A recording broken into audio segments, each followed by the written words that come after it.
কথা।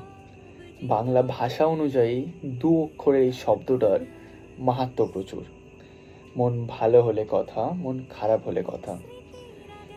সবারই এই কথা বলার সঙ্গীটা একান্তই দরকার। সারাদিনে সেই ব্যস্তপূর্ণ জীবনটা কাটিয়ে তুমি যখন বাড়ি ফেরো, ফোনে তোমার প্রিয় মানুষটির সঙ্গে তোমার সাথে ঘটে যাওয়া সমস্ত দিনের ঘটনাটা যখন বলো, সেটা থেকে করা যে খুশি, তার তুলনা করা খুবই মুশকিল, কি তাই তো?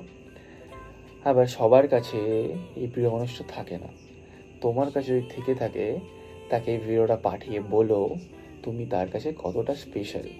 তুমি তোমার মনের কথাগুলো তাকে কীভাবে শেয়ার করো, আর বাকি জীবনটাও তাকে কীভাবে তোমার কথাগুলো শেয়ার করে কাটিয়ে দিতে চাও, সেটা বুঝিয়ে বলো।